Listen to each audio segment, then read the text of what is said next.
कांग्रेस ने लगभग 60 साल वोट की चोरी की, तभी तो नेहरू से लेकर मनमोहन तक वह सरकार में काबिज रही। ईवीएम मशीन भी कांग्रेस की ही सरकार में जानबूझकर वोट चोरी करने लाई गई, जिससे वोट की चोरी 2004 और 2009 के लोकसभा चुनावों में कांग्रेस ने जमकर की।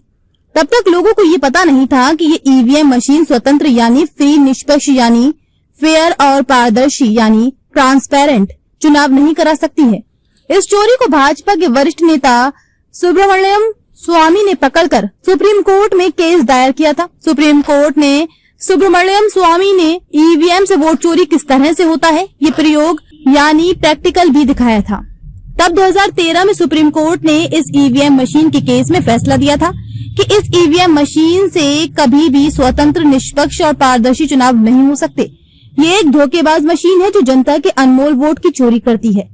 इस फैसले के साथ ही सुप्रीम कोर्ट को उन धोखेबाज कांग्रेस पार्टी के नेताओं को भी जेल भेजना था जिन्होंने भारत में जानबूझकर इस वोट चोरी करने वाली मशीन का उपयोग करके 2004 और 2009 में लोकसभा चुनाव जीते। परंतु ऐसा नहीं हुआ। कांग्रेस के नेताओं ने भाजपा के नेताओं से एक समझौता किया कि 2 बार 2004 और 2009 में हम सत्ता इस ईवीएम मशीन से भारत की जनता को धोखा देकर जीते हैं। अब 2 बार तुम 2014 और 2019 में इस धोखेबाज मशीन से भारत की जनता को धोखा देकर सत्ता में काबिज हो जाना। इस तरह भाजपा और कांग्रेस के बीच समझौते के बाद भारत की जनता को धोखा देने वाली ईवीएम मशीन से अगले 2 चुनाव मोदी की भाजपा सरकार ने 2014 और 2019 लोकसभा जीते। समझौता पूरा होने के बाद 2024 के लोकसभा चुनाव के पहले कांग्रेस ने फिर ईवीएम मशीन से वोट चोरी होने के सवाल खड़े करना चालू कर दिया, जिस पर सुप्रीम कोर्ट ने 45 दिन तक ईवीएम मशीन के डाटा को सुरक्षित रखने का आदेश दे दिया। इस आदेश को जंग जीतने का आदेश मानकर कांग्रेस फिर 2024 के लोकसभा चुनाव में जी जान से जुट गई। लोकसभा 2024 का चुनाव परिणाम भाजपा के पक्ष में फिर चला गया। चुनाव आयोग भी लोकसभा चुनाव 2024 का डाटा खत्म या डिलीट कर चुकी है। कांग्रेस के नेता चुनाव आयोग से पूरा डाटा भी नहीं ले पाए हैं। अब कांग्रेस और विपक्षी नेता छाती पीट रहे हैं कि वोटर लिस्ट में फर्जी वोटरों को जोड़कर भारत में भाजपा चुनाव जीत रही है। क्या कांग्रेस और विपक्षी दलों के नेताओं को सच में ये बात पता नहीं है कि अंग्रेजों ने भारत की चुनाव व्यवस्था या सिस्टम को ही पूरी तरह से धोखाधड़ी करने वाला ही हमेशा से बनाया है। हर 5 साल में लोकतंत्र के नाम पर इसलिए चुनाव कराए जाते हैं ताकि अगर किसी नेता की लूट खसोट और अन्यायपूर्ण व्यवहार से भारत की जनता नाराज हो गई है तो उसे हटाकर दूसरे व्यक्ति को उसकी जगह वोट चोरी करके धोखाधड़ी से चुनकर बिठा दिया जाता है। फिर उसे जनता को लूटते हैं और अन्याय अत्याचार करवाते हैं। अगले 5-10 साल या इससे अधिक सत्ता में वोट की चोरी, ईवीएम से या फर्जी वोटरों की संख्या बढ़ाकर या कई अन्य तरीकों से जबरन और गुंडागर्दी करके सत्ता में काबिज हो जाते हैं। जब बिल्कुल अन्याय और अत्याचार की अति हो जाती है, जनता हाहाकार करने लगती है, तब उस व्यक्ति को हटाकर नए व्यक्ति को उस नेता के पद पर बैठा दिया जाता है। भारत की जनता पुराने प्रधानमंत्री के रावण जैसे अत्याचारों को भूलकर नए प्रधानमंत्री से भगवान राम जैसे राज्य चलाने की आशा करने लगती है।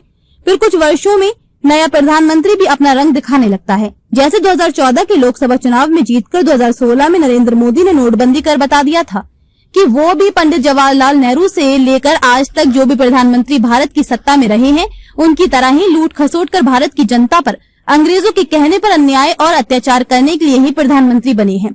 सितंबर 2025 में मोदी 75 साल के हो रहे हैं। आरएसएस प्रमुख मोहन भागवत सहित कई भाजपा नेता भी इस बात का शोर मचाने लगे हैं कि मोदी को अब सेवानिवृत्त हो जाना चाहिए। अब मोदी अगर सेवानिवृत्त होंगे तो फिर भाजपा का दूसरा नेता प्रधानमंत्री बनकर जनता के सामने आएगा उस पद पर। लेकिन इस बदलाव से जनता को कोई लाभ नहीं होगा। भारत की जनता को तभी लाभ होगा जब ये अंग्रेजों की व्यवस्था खत्म होगी। इस भारत के गुलामी वाले शासन तंत्र को झूठ बोलकर लोकतंत्र बताकर बनाए गए अंग्रेजों के संविधान, कानून और नियमों से बंधी व्यवस्था में वोट चोरी करना कोई अपराध नहीं है। लेकिन अगर भूख से मर रहे किसी इंसान ने रोटी चुरा ली तो फिर उसे न्यायालय से जमानत देने का भी प्रावधान नहीं है। पंडित जवाहरलाल नेहरू के समय से आज 2025 तक बिना वोट चोरी के ना लोकसभा का चुनाव हुआ, ना विधानसभा का, ना सरपंच का और ना ही पार्षद का। अब इस अंग्रेजों के कानूनों और नियमों से बंधी व्यवस्था में चाहे मोदी प्रधानमंत्री रहे या कोई और नेता, वोट चोरी होता रहेगा और जनता को भारी भरकम टैक्सों से लूटने के साथ साथ अन्याय और अत्याचार भी झेलना पड़ेगा। यही व्यवस्था, ये सिस्टम ही तो अंग्रेजों ने 527 साल में लोकतंत्र के नाम पर भारत में बनाया है, जिसकी योजना पहले ब्रिटेन में बनाकर भारत में पहले अंग्रेज वास्को डी गामा को 1498 में भेजा गया था। वास्को डी गामा व्यापार के बहाने आया था और हमारे देश को गुलाम बनाने की शुरुआत 1498 में ही कर दी थी। अब उसी वास्को डी गामा की औलादे या पीढ़ियों और वंशज भारत में भारत के लोगों को ही इस्तेमाल करके उनसे अपना शासन चला रहे हैं। जैसा भारत के पंडित जवाहरलाल नेहरू को प्रधानमंत्री बनाकर 1947 से भारत का शासन अंग्रेजों ने चलाना शुरू किया था। कई अंतर्राष्ट्रीय कंपनी के अलग अलग देशों के कार्यालयों में मालिक नहीं बैठते हैं काम करने के लिए, लेकिन उनके प्रबंधक और अधिकारी कर्मचारी उनके ऑफिस को चलाते हैं। इसके लिए उन्हें प्रशिक्षण यानी ट्रेनिंग दी जाती है कि कैसे उस अंतर्राष्ट्रीय कंपनी का काम करना है। इसके अलावा भी हर दिन ईमेल और फोन करके उन्हें बताया जाता है कि आज क्या करना है। ऐसे ही पूरे विश्व के हर देश में एक राष्ट्र प्रमुख और उसकी सरकार पूरे देश को चला रही है। यही व्यवस्था या सिस्टम अंग्रेजों ने सन 1490 से 1500 के बीच साजिशपूर्ण योजना बनाकर सभी देशों में अपने अंग्रेज भेजकर अच्छी तरह से 2025 तक बना दी है।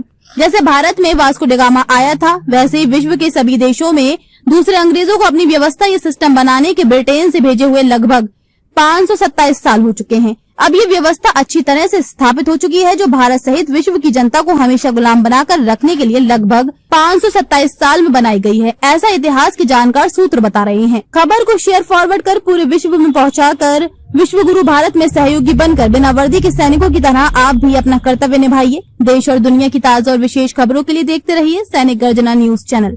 नमस्कार।